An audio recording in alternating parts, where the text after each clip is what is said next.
Welcome everybody, welcome to my channel. My name is Rainer and this is Rainierbooks. It is the end of week 5. It's the 7th of February of 2021 and it's time for another weekly wrap-up. So let's get started.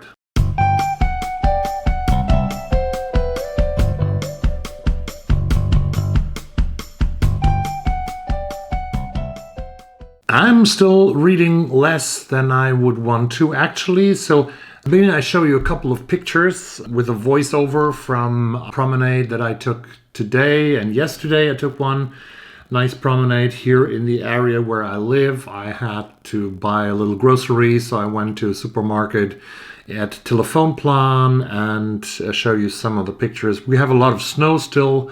We have a lot of ice on the roads, and actually when I started filming this, the beautiful Google told me that we should expect snow in about an hour from now. So new snow is on the way, and I think even the temperatures will be around -5 to -7 degrees Celsius over the whole next week as far as I can see. Basically, I'm now almost halfway through Maeve McClenahan's book No Fixed Abode, Life and Death Among the UK's Forgotten Homeless, which is a brilliant book, I have to say. It's very, very touching about homelessness and death in the United Kingdom.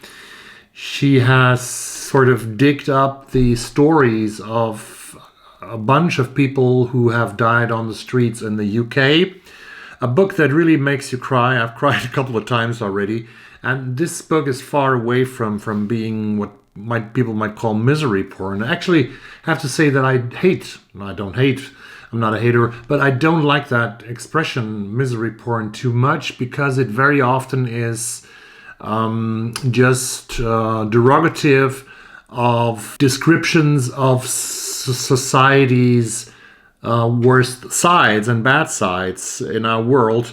And I think that a responsible journalist and a responsible writer like Maeve McClenahan, for example, is mostly trying to wake us up and to make us do something, or to even call our politicians and make them do something. Homelessness in the United Kingdom I have seen that myself. It was my own impression when I was there, but it's definitely documented also in this book.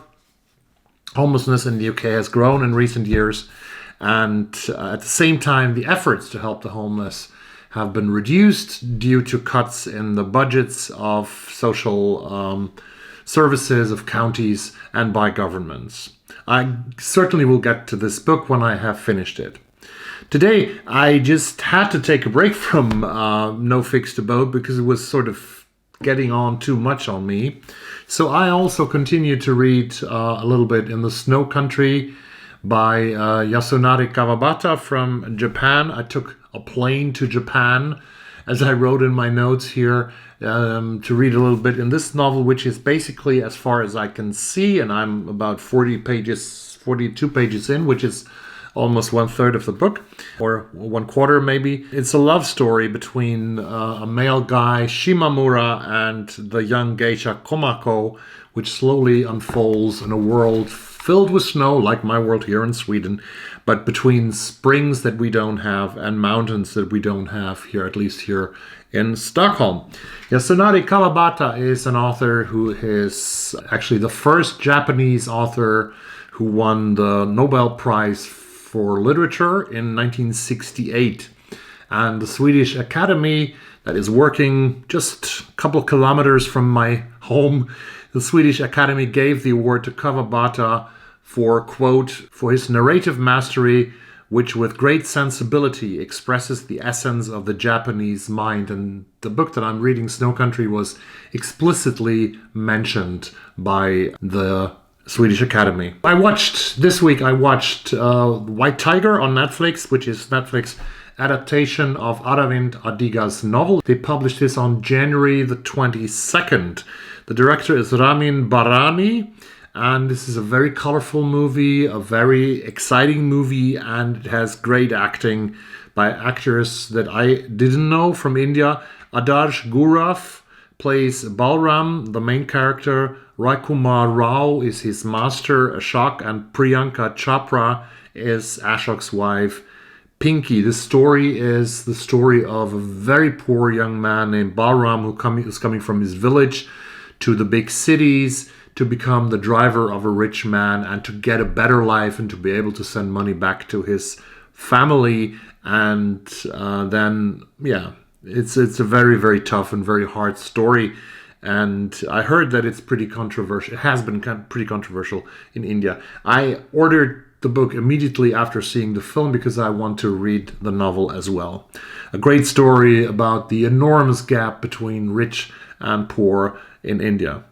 Otherwise, I saw quite a lot of interesting BookTube videos this week, and it's so good to see that so many of you out there start so interesting new segments and new stuff and even interesting discussions that can bring the community more together. Just today, Courtney Ferder started a new segment on her channel with community questions, and the first question that she asked and discussed is there an ideal length for a BookTube video? Some of us make films or clips of 45 minutes. 25 minutes is not, I think, not an exception, and somewhere between 12 and 20 minutes is quite the normalcy, I would say. I am very interested in that discussion. I will wait what kind of answers come in. I can say that I have done quite a lot of interviews with soccer players on another channel that I have. Last fall, I think I did 7 of them. I called them WOSO Talks, Women's Soccer Talks. And one of my favorite interview was with the United States women's national team player and North Carolina Courage forward Lynn Williams. I talked to Lynn, who's a very interesting, intelligent athlete, for like 45 minutes. And I was surprised that people don't jump on that interview because it was pretty exclusive. And I think she has never done an interview as long as that. And I published it in completely.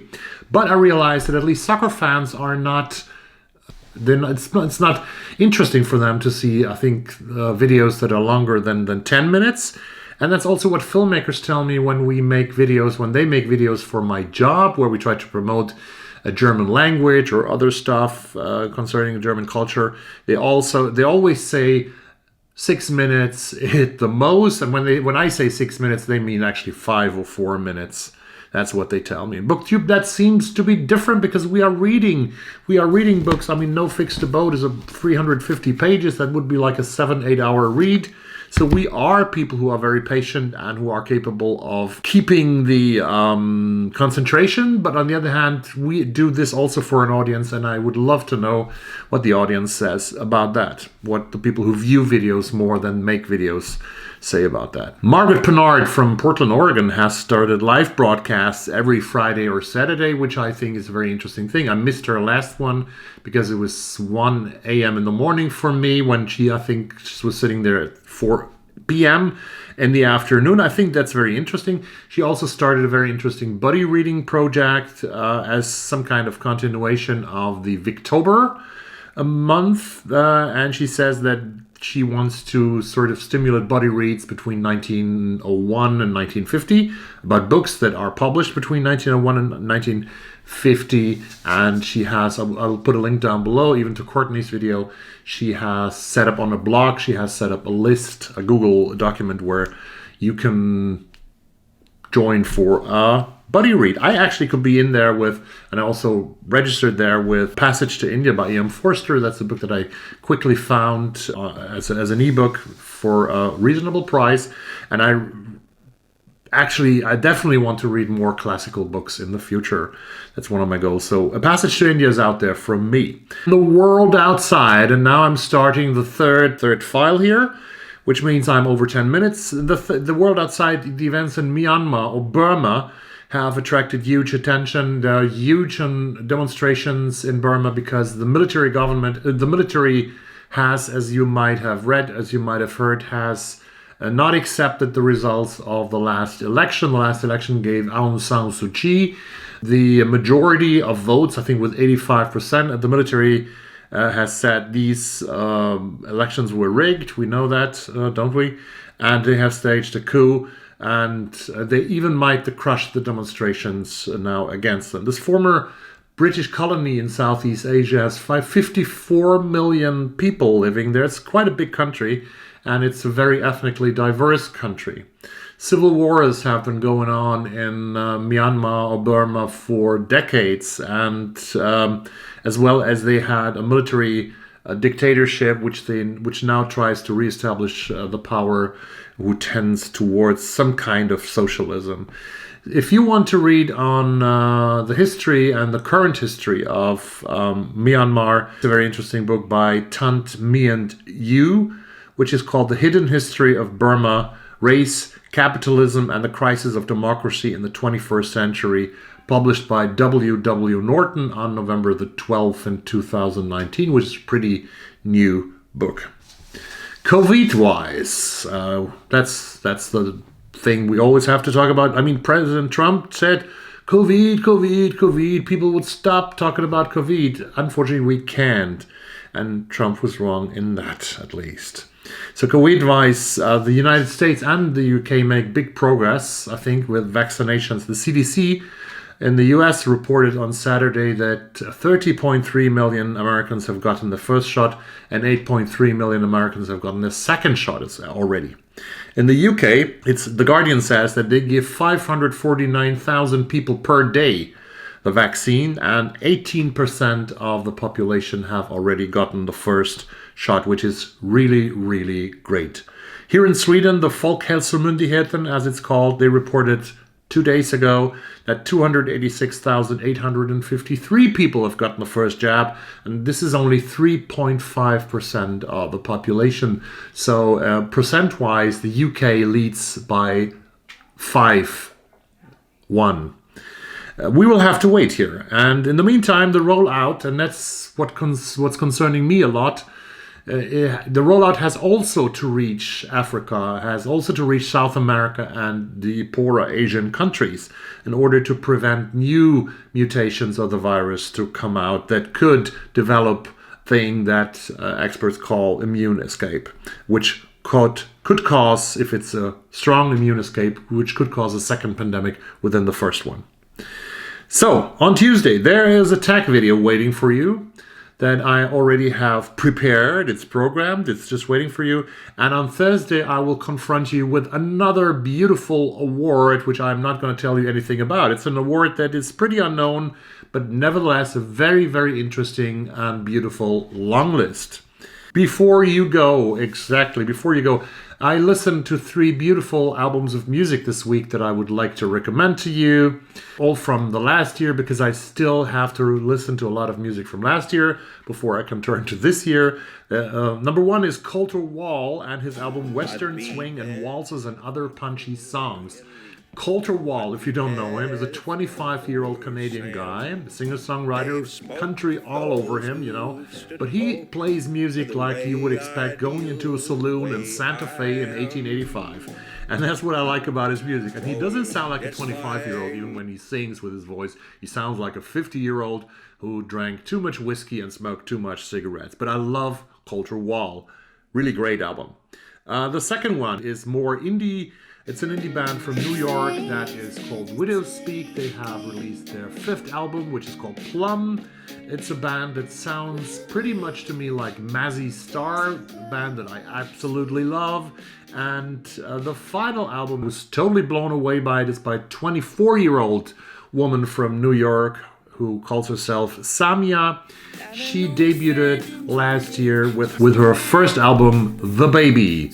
These 3 albums I would recommend to you. I will link to videos of all the 3 artists up there. I have done that already. Stay safe, wear a mask, have a great week, and see you on the other side of the pandemic very, very soon. Bye-bye.